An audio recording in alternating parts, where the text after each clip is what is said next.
আসসালামু আলাইকুম। আজকে আপনাদের দেখাবো ছোট চিংড়ি মাছের বড়া। এখানে আমি চিংড়ি মাছের সঙ্গে মুসুরির ডাউল অ্যাড করেছি।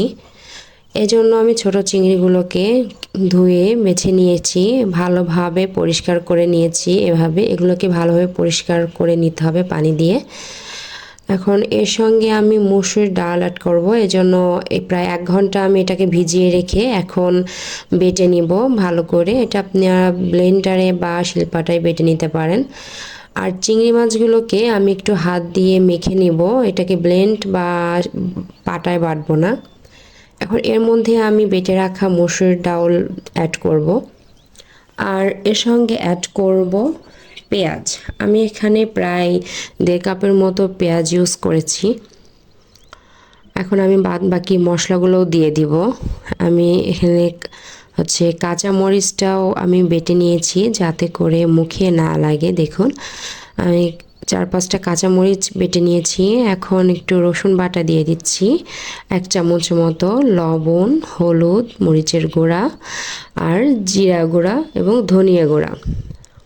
এখন এটাকে একটু মেখে নিয়ে এর মধ্যে 1.5 টেবিল চামচ চাউলের গুঁড়া এবং ধনিয়া পাতা অ্যাড করে নিব। এখন এটাকে ভালো করে মেখে নিয়ে আমি বড়ার শেপ দিয়ে নিব। আমার প্যানের তেল গরম হয়ে গিয়েছে, এখন এগুলাকে আমি শেপ দিয়ে তেলের মধ্যে দিয়ে দিব। আমি একটা একটা করে বড়াগুলো দিয়ে দেব। আপনারা চাইলে অন্য শেপও দিতে পারেন, আপনারা আপনার পছন্দ মতো সাইজ বানিয়ে আপনারা ভাজতে পারেন, যার যেটা পছন্দ হয় আর কি। এ পর্যায়ে প্যানে আমি অনেকগুলা বড়া একবারে দিয়ে দিব, দিয়ে এটাকে আমি ভালো করে ভাজবো। অফকোর্স এক সাইড লাল হলে তারপর আমি এটাকে উল্টিয়ে দিব। তার জন্য একটু সময় নিয়ে ভাজতে হবে। এটা আমি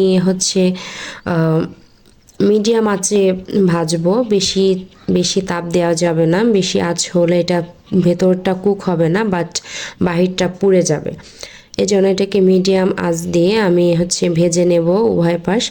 আমার এক সাইড অলরেডি ভাজা হয়ে গিয়েছে, আমি উল্টিয়ে দিয়েছি। এখন আমার 2 সাইডটাই ভাজা হয়ে গেছে। এখন এটা তেল থেকে আমি উঠিয়ে নিচ্ছি। দেখুন, আমি বেশ একটু কড়া করে ভেজে নিয়েছি, একটু ব্রাউন কালার করে নিয়েছি। এতে হয় কি যে খেতে আর কি বেশ মুচমুচে থাকে এবং এই মুচমুচে ভাবটা একটু লং টাইম থাকে।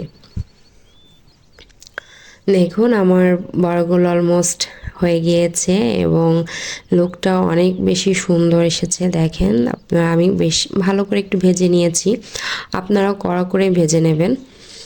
এখন আমি এটাকে একটু ভেঙে দেখাই আপনাদের। দেখুন ভেতরটা কত সুন্দরভাবে কুক হয়ে গিয়েছে।